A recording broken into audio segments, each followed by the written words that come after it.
Queridos hermanos, continuamos con nuestro curso de bibliología. Agradecemos al Señor que estamos ya en la hora 11 de nuestro material.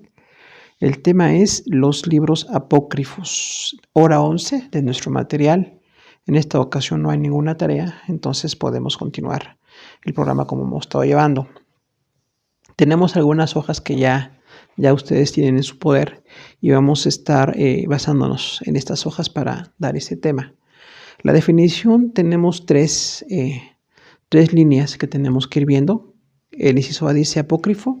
El término significa secreto o difícil de entender. Se utilizó en el contexto de los grupos esotéricos y en las religiones de misterio. Entonces, la palabra apócrifo, eso significa literalmente secreto o difícil de entender. No se usó en medios cristianos. La palabra apócrifo se usó en grupos, como dice aquí, esotéricos, situaciones de misterio, situaciones no claras, situaciones un poco de ocultismo, y en algunas religiones también, donde básicamente el misterio es la norma, es la base. Entonces, nosotros desde ahí empezamos con la definición de lo que son los libros apócrifos.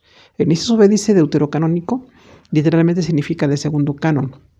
La palabra deuterocanónico es muy usada en la Iglesia Católica Romana. Veremos cómo hoy mismo trataremos de explicar por qué la Iglesia de Roma tiene la aceptación de dos cánones. Originalmente se hizo dos cánones y bueno, la palabra deuterocanónico se usa mucho como para darle un lugar de casi canónicos o prácticamente canónicos a algunos libros, pero nosotros rechazamos esa noción. El inciso C es pseudoepígrafo, que la palabra pseudo significa falso. Describe los escritos en que se dio un nombre falso de autor. Es una pretensión consistente en sugerir la autoría de un escritor cuyas obras son parte del canon. Entonces diríamos que pseudoepígrafo literalmente significa de una firma falsa. También hay muchos escritos que tenemos hoy en nuestro estudio que se pretendía que hubieran sido de algún autor del Antiguo o del Nuevo Testamento, de obras ya reconocidas, pero evidentemente por tiempo y por contenido nos damos cuenta que es una firma falsa. Vamos a ver como segundo tema de nuestra ocasión, hablar de los apócrifos. En esta ocasión diremos los libros apócrifos del Antiguo Testamento. Inciso A, tiempo en que surgieron. El periodo en que se dio la literatura apócrifa del Antiguo Testamento fue entre el año 200 a.C. y el 100 después de Cristo. Si usted se da cuenta, exactamente es el tiempo que llamamos el periodo intertestamentario. Del año 400 a.C. al año 0 a.C. es el periodo en que no hubo profetas. No hubo ninguna literatura para los judíos del Antiguo Testamento. La iglesia aún no había surgido. Entonces, si los apócrifos del Antiguo Testamento surgen en el año 200 y el año 100 después de Cristo, entonces surgieron en el periodo intertestamentario y en la primera etapa de la iglesia, hasta el 100 después de Cristo. Inciso B dice clasificación. Hay 6 libros didácticos. Vamos a mencionarlos nada más. Tratamos de ver el contenido básico de los libros para que nosotros en nuestro estudio sepamos por qué aceptamos o no aceptamos cada uno de ellos y básicamente cuál es su contenido. Inciso A dice Sabiduría de Salomón, un libro excluido del canon judío. Entonces, si los propios judíos no reconocen este libro que pretende ser de Salomón, es pseudoepígrafo, entonces nosotros tampoco lo incluimos en nuestro canon. Inciso B dice Eclesiástico. Expone la sabiduría de Jesús, hijo de Sir. Este personaje no pertenece a ninguna narración bíblica. Entonces, el libro de Eclesiástico, ni el personaje, ni la narración, ni hay ninguna cuestión doctrinal que podamos coincidir. Entonces, nosotros no estamos de acuerdo con este libro. El inciso C es Baruch, libro que pretende la autoría del amanuense de Jeremías. Estamos en Jeremías 45:1, donde se menciona que Jeremías tenía un ayudante. Eso es un amanuense, una persona que escribía por el autor, pero este escribano no tenía libertad de escribir. Realmente era el profeta Jeremías quien estaba dictando lo que se tenía que escribir. Por alguna razón también Pablo tuvo amanuenses, pero los amanuenses no son autores. Y Baruch en ningún momento en la narración bíblica pretende tener algún tipo de aportación. También es identificado como el Apocalipsis griego, y es totalmente pseudoepígrafo, decíamos. Isoe, la carta de Jeremías, libro apócrifo en que supuestamente el profeta Jeremías advierte a los judíos sobre la gravedad de la idolatría. Entonces, la carta de Jeremías es algo así como añadido a los libros que tenemos ya del Antiguo Testamento de Jeremías, pero definitivamente pues ni doctrinal ni por tiempo nos damos cuenta que haya sido de este autor. También es entonces un libro pseudoepígrafo. Isoe, tercero de Macabeos. Es un texto usado en la Iglesia Ortodoxa. Recordamos que los Macabeos, como veremos enseguida también, son libros de narración histórica de un grupo que sí existió, se llamaban así los Macabeos, los vamos a explicar enseguida, pero no hay ninguna coincidencia doctrinal para que podamos insertar ninguno de los 4 libros de los Macabeos como parte de nuestra literatura. El cuarto libro de Macabeos es una supuesta continuación de la historia de los Macabeos usado en la Iglesia Ortodoxa también. Entonces nosotros no usamos estos libros, pueden ser como históricos, pero de ninguna manera pueden ser doctrinales ni mucho menos canónicos. Tenemos una segunda clasificación de libros apócrifos del Antiguo Testamento y son libros míticos. Son 10 libros. Isoa, el libro de los jubileos, escrito que habla de las divisiones de los tiempos según los jubileos, usado en la Iglesia Ortodoxa Etíope. La Iglesia Ortodoxa Etíope dependía del patriarca copto de Alejandría, pero desde 1959 tiene un patriarca autónomo. Entonces, este libro de los jubileos pues tiene una serie de narraciones, como los tiempos de los jubileos que debieron los judíos, pero ni la literatura del Antiguo Testamento se menciona nada de esto y son totalmente pues una narración falsa y no estamos incluyéndolo como parte de nuestra Biblia. Isobe, martirio de Isaías, escrito que describe la supuesta visión del rey Ezequías, totalmente falso. Entonces el martirio de Isaías, nosotros sabemos por historia que Manasés, el hijo de Ezequías, mató a Isaías, pero esto lo narra la historia. La Biblia ni siquiera habla de esto. Entonces el libro de martirio de Isaías es una pretendida intención de describirlo como si fuera parte del canon. Y entonces tenemos a Tobías, historia ficticia de un judío cautivo en Asiria, menciona a un ángel mentiroso y la salvación por obras. Entonces definitivamente un judío cautivo en Asiria está totalmente fuera de contexto, porque realmente cuando los judíos estuvieron cautivos fue con los ninivitas y después con los babilonios. Cuando hubo alguna cuestión de cautiverio, tenemos profetas como Daniel, Ezequiel, y tenemos incluso Jeremías, narraciones muy concretas, doctrinales para nosotros. Pero no hay ningún Tobías que se pueda mencionar como un judío fiel o con un judío reconocido en ese contexto. Judith es un personaje ficticio que pretende ser ubicado en el tiempo del profeta Daniel. Afirma que Nabucodonosor reinó sobre Nínive. Entonces Judith es una mujer que se supone que está en el tiempo de Daniel, pero como el libro de Daniel no menciona en este caso a Judith, nosotros nos damos cuenta que es un libro totalmente apócrifo, no tiene nada que ver con la narración bíblica. Adiciones a Esther fue formado por 6 pasajes de 107 versículos insertados por judíos en Egipto. Es un texto apócrifo. Aquí reconocemos que algunos grupos judíos, en este caso de Egipto, le añadieron a Esther esta narración, pero no tiene nada que ver con el libro, ni es necesario para nosotros. Entonces, por el lugar donde se escribió, que no es para, el contexto judío nuestro, estamos viendo el Antiguo Testamento, entonces consideramos que este libro es también apócrifo. Isoefe, Cántico de los 3 jóvenes, una poesía añadida al capítulo 3 de Daniel, afirma que en ese tiempo no había profetas, pero el relato ubica como contemporáneos a Jeremías y Ezequiel. Entonces el cántico de los 3 jóvenes son los amigos de Daniel, pero la palabra de Dios no narra ningún cántico, ni es necesario, ni se da una cuestión doctrinal o histórica. Entonces este cántico de los 3 jóvenes también es una literatura apócrifa. Inciso G, historia de Susana, personaje ficticio ubicado en el tiempo de Daniel. Entonces hay 2 mujeres, por una parte Judith y por otra parte Susana, que son personajes que pretenden una relevancia, pero que no están en la narración bíblica que nosotros tenemos del profeta Daniel. Entonces también es un libro apócrifo.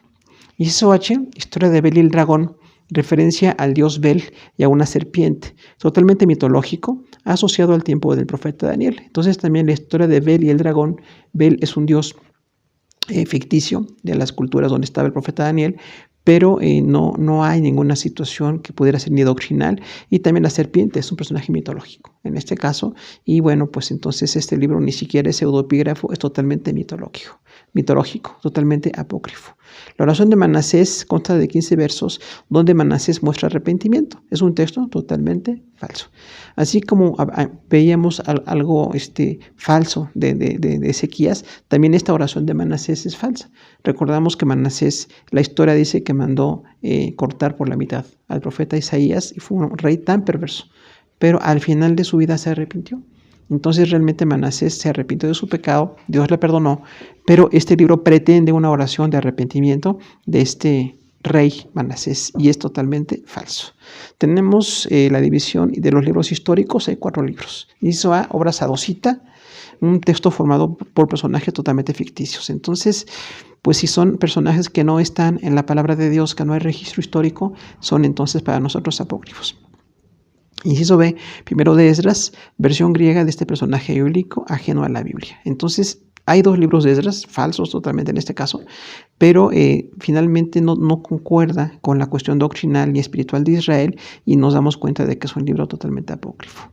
Inciso C, primera de Macabeos, el movimiento judío contra el rey sirio Antíoco IV Epífanes. El sacerdote Matatías inició esta revuelta que fue continuada por su hijo Judas, a quien apodaron Macabeo, que esta palabra significa martillo. Si usted ve históricamente, los judíos estaban presos de los caprichos de los egipcios y de los sirios. Esto fue histórico. Y entonces un rey sirio llamado Antíoco IV hizo abominaciones en el templo de Jerusalén, donde estaba el templo de Jerusalén, sacrificó una cerda, un animal impuro delante del Señor, y hizo una serie de ataques contra los judíos. Entonces, pues el sacerdote Matatías, un sacerdote judío, inició una revuelta en contra de los sirios, y hubo más de 100 años. Fue entre el año 160 y el año 60. 160 a.C. y 60 a.C. Entonces, es una narración histórica, pero para nosotros no tiene nada de doctrinal, y veremos que los libros de Macabeos tienen algunos errores doctrinales. Segundo de Macabeos promueve la oración por los muertos, y los asmoneos son descendientes directos de los Macabeos. Asmoneo significa descendiente de Asmón, que fue un antecesor de los Macabeos, un sacerdote del grupo de Joiarib.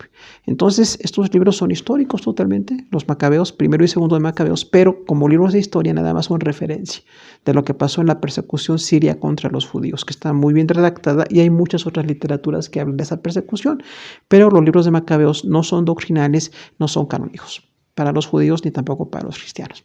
Tenemos en la cuarta división libros poéticos, 2 libros poéticos falsos del Antiguo Testamento, Salmos de Salomón, un texto pseudoepígrafo escrito en el año 60 a.C. Entonces, si nos damos cuenta, los salmos de ninguna manera caen en esta narración. Si empezamos a pensar que los salmos se escribieron cerca del año 1000 a.C., 1100 a 900 a.C., entonces este escrito en el año 60 a.C. está totalmente falso, fuera de contexto. Entonces los Salmos de Salomón son falsos como libro. El Salmo 151 es un escrito no aceptado por los judíos del texto masorético. Entonces, si nosotros en la Biblia tenemos 150 salmos, hay un Salmo 151, pero los masoretas, recuerda usted que son gente que revisaba mucho el texto del Antiguo Testamento, de hecho produjeron el Antiguo Testamento hebreo. Entonces, ellos mismos como judíos dijeron que ese escrito no era canónico, doctrinal ni históricamente. Entonces tenemos a esos libros que son falsos. Es una cantidad grande de libros apócrifos, pero los queremos mencionar como parte de nuestro estudio de bibliología.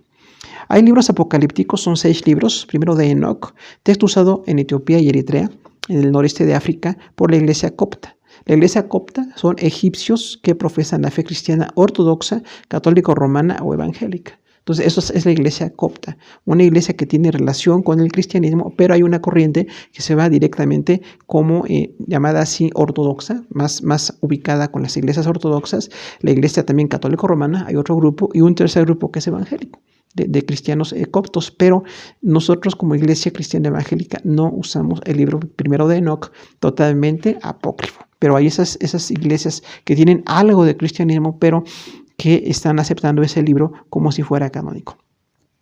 Segundo de Enoch es un texto apocalíptico, pseudoepígrafo y sin fecha. Entonces también este segundo libro de Enoch pretende, recordamos de Enoch, el personaje del Antiguo Testamento, un hombre de Dios entregado a Dios, pero no hay ninguna narración bíblica de que hable que él escribió algo. Y por la fecha y por el contenido, primero y segundo de Enoc son libros apócrifos. Inciso C, tenemos el testamento de los 12 patriarcas. Son discursos y recomendaciones atribuidas a los 2 hijos de Jacob. Su pretensión es que las escribieron antes de morir. Entonces, el testamento de los 12 patriarcas sí es como un escrito donde los 12 hijos de Jacob se arrepienten de haber vendido a José, de haberse metido en algunos pecados y dan una serie de discursos. Pero así le llama el testamento de los 12 patriarcas. Entonces, pues es una narración totalmente espuria, falsa, y nosotros como iglesia no creemos en ese texto. Los oráculos sibilinos, un oráculo era la respuesta de una pitonisa, que era una divina, y de los sacerdotes e idólatras. Sibila es una profetisa mitológica. Sibilino significa misterioso, oculto, confuso, indescifrable o ininteligible. Entonces, los oráculos sibilinos son un libro totalmente fuera del contexto bíblico que nosotros tenemos. Sin embargo, hubo grupos que pretendieron mencionarlo, por eso existe todavía el libro, los oráculos sibilinos, como si fueran inspirados por Dios o parte de la Biblia. Entonces son por cuestión mitológica, por cuestión totalmente idolátrica, para nosotros un libro ajeno a la palabra de Dios. La Asunción de Moisés es un escrito en el siglo I a.C. Decimos entonces, bueno, si Moisés vivió en el 1500 a.C., no pudo escribir en el siglo I a.C., es totalmente fuera de fecha. Pretende secretos de Moisés a Josué, también es llamado el Testamento de Moisés. Entonces ahí hay una serie de narraciones donde Moisés le pasa secretos, algo muy oculto a Josué, y entonces se llama así el libro, La Asunción de Moisés. Nosotros notamos en narración bíblica las escrituras de Moisés y lo que empieza la historia con Josué, no hubo ningún secreto, no hubo ningún escrito aparte, nosotros tenemos toda la historia entre Moisés y Josué. Este libro, Asunción de Moisés, es totalmente falso. Segundo de Esdras, otro libro de Esdras, o también llamado el Apocalipsis de Esdras, es un texto pseudoepígrafo, o sea, decíamos pseudoepígrafo de firma falsa. Pretenden que lo escribió Esdras, pero por su contenido y por doctrina estamos dándonos cuenta que es totalmente fuera de la palabra de Dios. Todos estos textos fueron revisados y finalmente nos damos cuenta que hay algunas posturas respecto de ellos. Los vamos a conocer y, si Dios permite, enseguida queremos ver los libros apócrifos del Nuevo Testamento, que también es un grupo muy grande, pero vamos a ver por qué no creemos que se deban de incluir como parte del canon. Hay dos posturas eclesiásticas. La primera postura es de la Iglesia Católica Romana. Inciso A dice, argumentando que fueron incluidos en la Septuaginta, hay 2 grupos de libros que aparecen en sus Biblias. Entonces, es interesante notar que la Septuaginta es la traducción de los escritos hebreos al idioma griego, realizada por 72 ancianos, decíamos esto la semana pasada, hablando del canon, pero no hay una autorización para que quien puso libros, en este caso apócrifos y libros del Antiguo Testamento, le dé la calidad de inspirados a los libros que estamos dándonos cuenta que no lo son. Aunque hayan estado en la Litera Septuaginta, en algunas versiones de la Septuaginta aparecen estos libros, pero por su contenido doctrinal, tanto los judíos como los cristianos los tenemos que excluir. Está primero de Tobías, Judith, primero y segundo de Macabeos, Eclesiástico, Sabiduría de Salomón y Baruch. Son 7 libros que aparecen en algunas Biblias católico-romanas.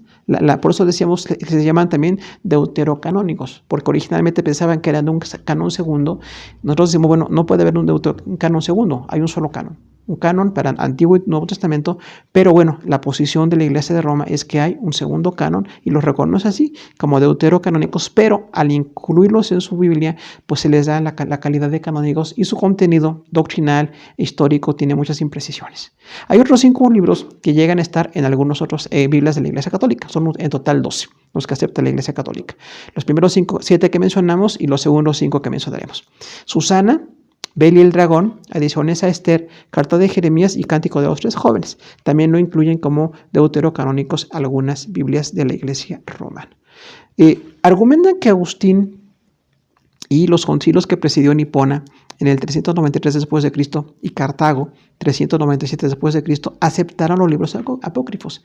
Es interesante notar que hubo un movimiento para revisar los libros y se detectó que eran apócrifos, pero finalmente se les incluye nuevamente. Entonces nosotros decimos, bueno, si se hizo todo un análisis para revisar que esos libros no eran canónicos, ¿cómo después se meten en la Biblia? ¿Cómo después se pretende meter como parte de la literatura inspirada? Esto trae mucha confusión en muchas personas. El Concilio de Trento, en 1546 después de Cristo, los declaró canónicos. Entonces, si los declaran canónicos, les están dando la misma importancia que los libros del Antiguo Testamento para nosotros. Pero decimos, tienen errores doctrinales de historia, de narración, de personaje, y son definitivamente pseudoepígrafos o incluso apócrifos. Algunos apócrifos fueron hallados con los libros canónicos entre los manuscritos del Mar Muerto. Fueron compilados por los esenios, una secta judía que existió en el año 200 a.C. al año 100 después de Cristo. Entonces, a la Iglesia Católica Romana también admite esto, que como los textos de Qumran, estos son los libros encontrados en Qumran, había libros canónigos del Antiguo Testamento y libros no canónigos del Antiguo Testamento, entonces los incluyen en un solo canon. Pero decimos nosotros, bueno, los esenios fue un grupo, decíamos, muy oculto. Desde el año 200 a.C. hasta el 100 después de Cristo, la Biblia no los menciona. Pero por supuesto que Jesús sabía de ellos. Jesús sabía de todos los grupos, pero era un grupo muy oculto. Estaban incluso en cavernas. Por eso los libros que ellos compilaron se encontraban en cavernas. Entonces este grupo un poco separatista judío no tenía autoridad para reconocer qué libros son canónigos o no canónigos. Era un grupo más. Finalmente el pleno de la iglesia, en este caso la iglesia cristiana, reconoce que no son canónicos estos libros. ¿Cuál era la postura de la iglesia evangélica?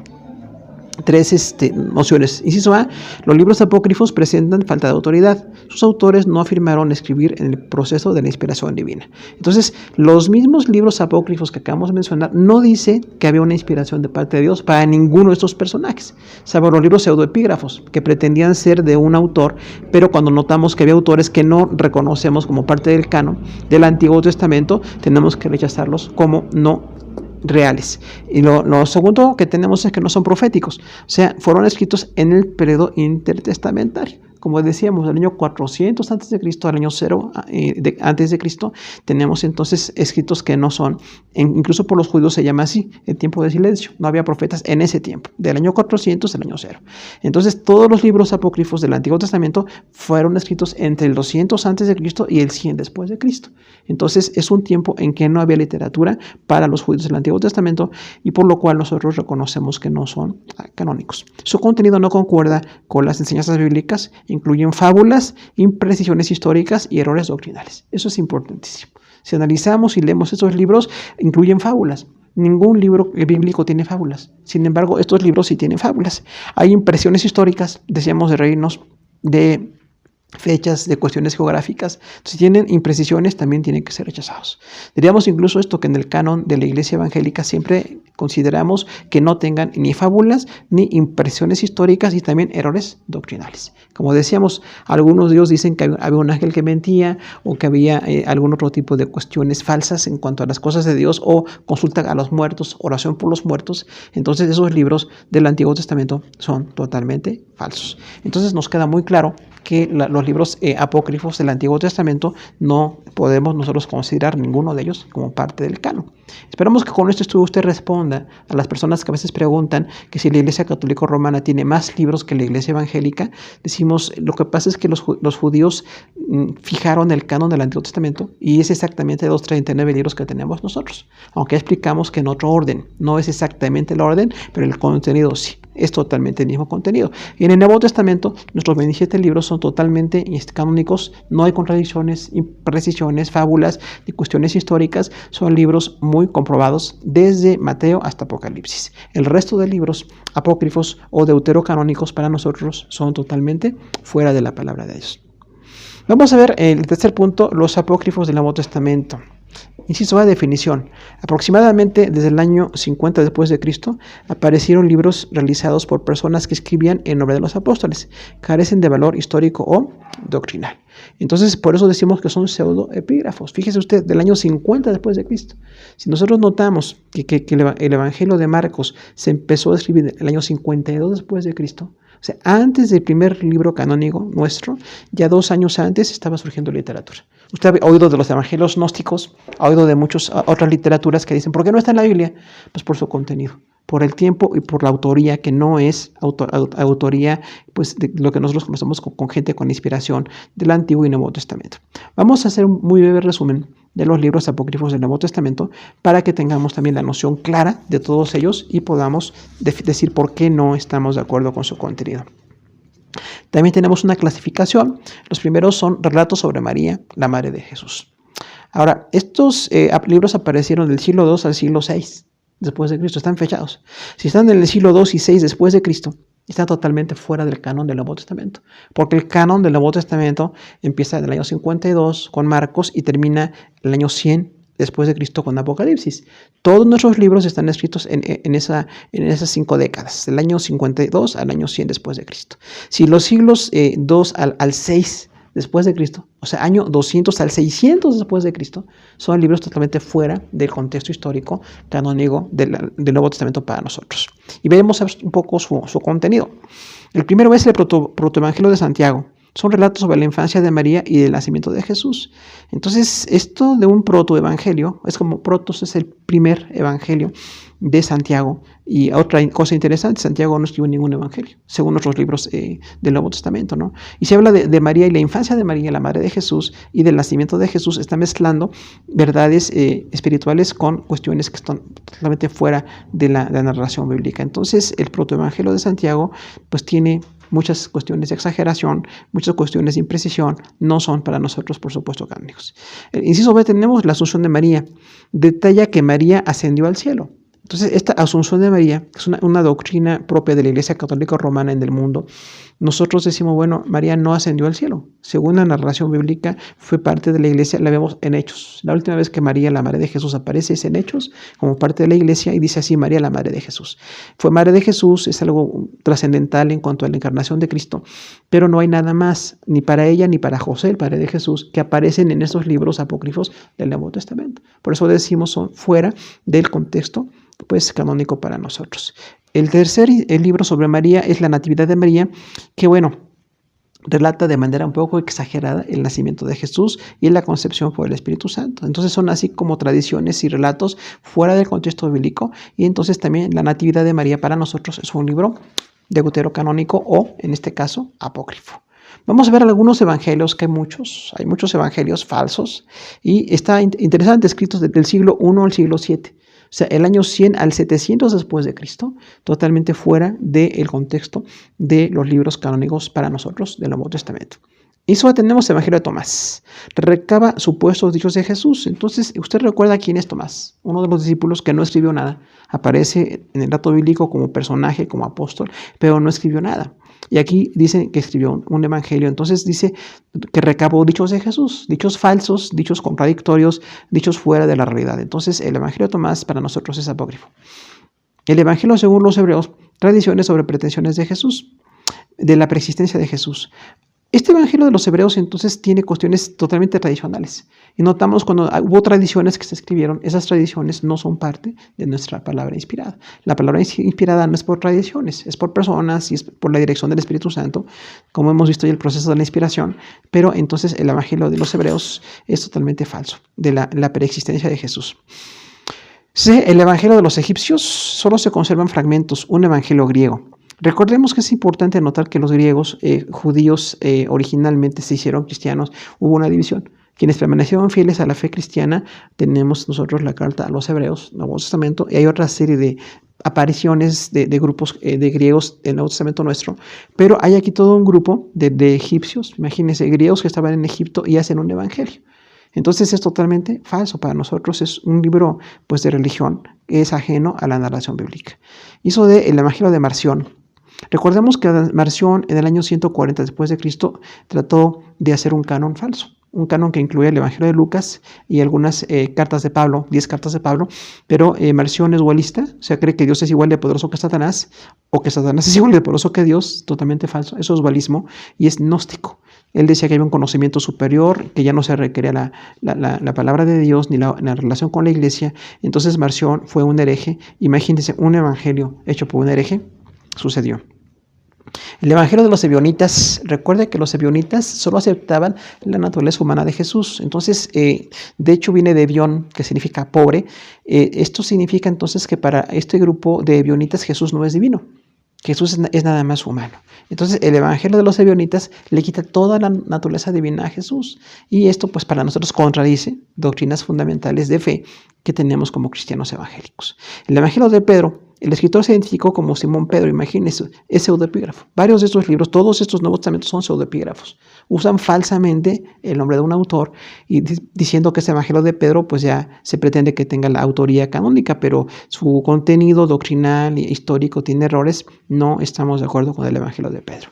El Evangelio de Pseudo Mateo relata la niñez de Jesús. Imagínense dice pseudo Mateo. O sea, pseudo, ya decíamos, significa falso. Entonces, un evangelio de un falso Mateo, ya desde su origen nos damos cuenta que no fue reconocido como parte del evangelio de Mateo que nosotros tenemos.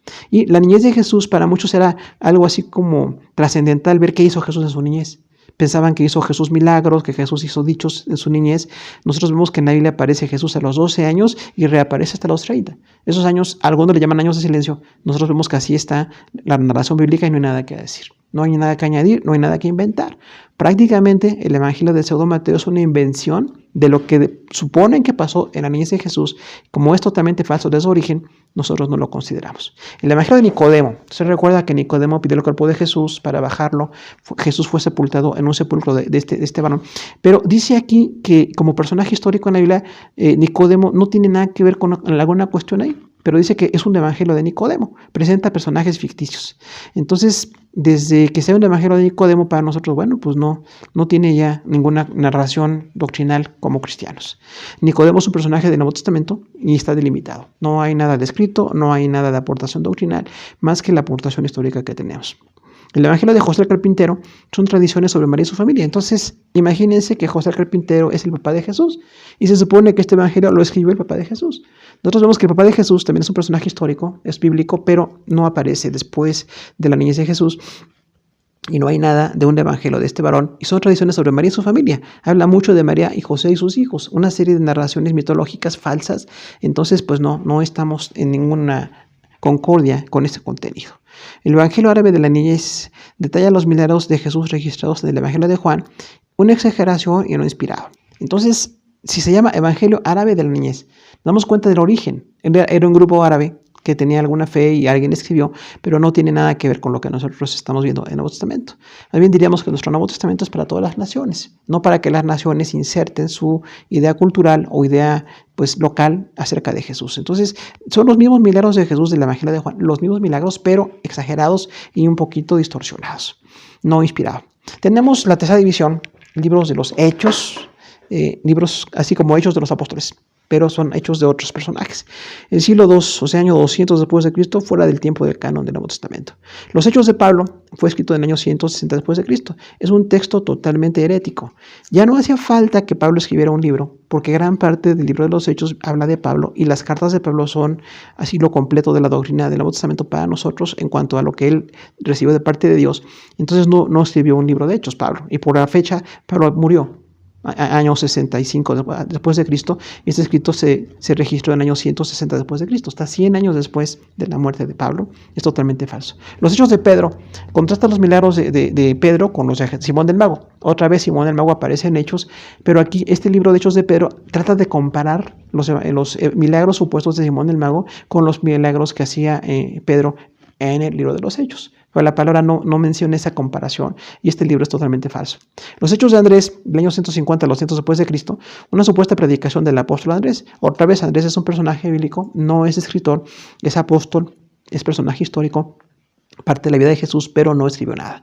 Y los Hechos de Andrés, entonces, una pretensión con el nombre de Andrés para darle, como una validez canónica de un personaje del Nuevo Testamento. Los Hechos de Tomás, siglo III después de Cristo, año 300 después de Cristo, muy posterior al canon del Nuevo Testamento, registra la supuesta predicación del apóstol Tomás. Entonces, igual reconocemos, Tomás es un personaje bíblico, es un apóstol, es personaje de lo que Jesús vivió y discipuló, pero Tomás no es un escritor. Entonces, Hechos de Tomás pretendía también darle así como los hechos escritos por el evangelista Lucas. Bueno, aquí también Tomás como un escritor es totalmente fuera de contexto. Lucas es el único escritor de Hechos. Todos estos son falsos. Hechos de Juan, también una historia apócrifa de Juan el apóstol. Entonces Juan no escribió en Hechos, Juan escribió su libro Evangelio, 3 cartas también, y el Apocalipsis, que es un material enorme, pero aquí le tratan de dar una atribución de Hechos a Juan el apóstol. Ni siquiera hay una fecha de cuándo se escribió este texto, entonces es totalmente falso.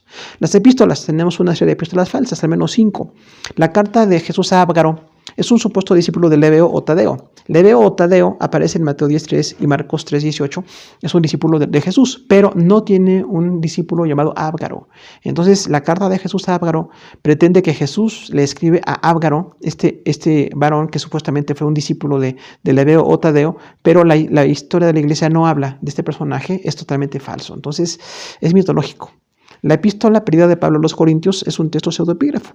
Recordamos que muchos pretenden que Pablo escribió más epístolas a los Corintios y así se llama esta. La epístola perdida de Pablo a los Corintios es un texto falso. Por doctrina y por contenido histórico nos damos cuenta de que no es canónico. Nada más tenemos 2 cartas a los Corintios que incluso por gracia estamos tratando de predicar en estos días, si Dios nos permite, pero no estamos aceptando esta carta, la epístola perdida de Pablo a los Corintios. La epístola de Pedro a Pablo a los Laodicenses es un texto breve sin narraciones o doctrina. Recordamos que la palabra de Dios aparece en los Laodicenses y Pablo y otros apóstoles les ministraron, pero Pablo nunca les escribió una carta. Hay una pretensión de que es una carta perdida de Pablo porque los laodicenses son mencionados en alguna ocasión en el Nuevo Testamento, pero no se dice que se les haya escrito una carta. De hecho, como las iglesias compartían las cartas, la doctrina era la misma, la doctrina se podía pasar de una iglesia a otra y no fue necesario que se escribiera a todas las cartas, a iglesias formadas por Pablo. Decíamos que hay otros grupos a los que no hay carta escrita por Pablo y entonces pues es una cuestión falsa totalmente. Ahora, tenemos la epístola de Pablo a Séneca. Séneca es un filósofo español muy destacado, un hombre muy conocido en filosofía contemporáneo de Pablo. Esta epístola de Pablo a Séneca supone que Pablo el apóstol le escribió esta carta a Séneca, el filósofo que estaba español, que estaba en Roma. Entonces, pues no hay ninguna concordancia histórica, no es cierta y es totalmente falsa. Entonces, aunque mencione a Pablo y Séneca, esto incluso es una tendencia. Mencionar a un hombre importante como es Pablo en la Biblia y a Séneca en la historia y filosofía, entonces dicen la epístola de Pablo a Séneca va a tener una relevancia. Y finalmente es totalmente pretencioso el contenido, no es cierto, ni Pablo conoció ni escribió nada para Séneca, son 2 personajes totalmente separados, aunque eran contemporáneos. La epístola de Pedro a Santiago es un pretendido texto totalmente fuera de la narración bíblica, entonces pretenden que Pedro le escribió a Santiago, 2 apóstoles del Nuevo Testamento, pero la Biblia nunca dice que Pedro le escribió a Santiago nada. Y por doctrina y por contenido pues, histórico y narrativo pues, es totalmente falsa. Es un libro pseudoepígrafo, fuera de la narración bíblica. Hay un Apocalipsis, por si nos faltaran libros apócrifos, de todos tenemos Antiguo y Nuevo Testamento, y el Apocalipsis de Pedro se escribió en el 230 después de Cristo. Recordamos, si Pedro fue martirizado en Roma, como la historia lo marca, cerca del año 60 o 70 después de Cristo, el 230 después de Cristo es muy posterior a cuando vivió el apóstol y Pedro no escribió ningún Apocalipsis. También tratan de igualar, así como fue la aportación de Juan en el Apocalipsis para nuestro canon, que Pedro tuviera otro Apocalipsis. La idea era juntar gente, casi de todos esos grupos pseudoepígrafos, juntar gente, impactar, pero la narración es totalmente falsa. Es un diálogo de Jesús con sus discípulos para referirles el destino de muchas personas que tenían después de la muerte. O sea, que Jesús les dijo en secreto de contemporáneos de él y de los que estaban ahí, los apóstoles, cómo iban a acabar las vidas de muchos de esos personajes. Personajes de historia, personajes falsos, algunos también. Entonces, esta Apocalipsis de Pedro es así como si Jesús les dijera cómo van a estar en la condenación eterna este personaje, y eso pues es totalmente falso. La Biblia es universal, habla de la salvación o la condenación para todos y no menciona que Jesús haya dicho nunca algunos pues nombres de personajes que iban a tener condenación o no condenación. Entonces eso es totalmente un destino falso y una narración fuera de la palabra de Dios. Pues amados hermanos, terminamos con los libros apócrifos. Damos gracias por la oportunidad que nos da de estar con ustedes. Les agradecemos por su atención, les amamos y pues en toda la distancia les enviamos todo nuestro amor. Dios les siga bendiciendo. Gracias por escucharnos.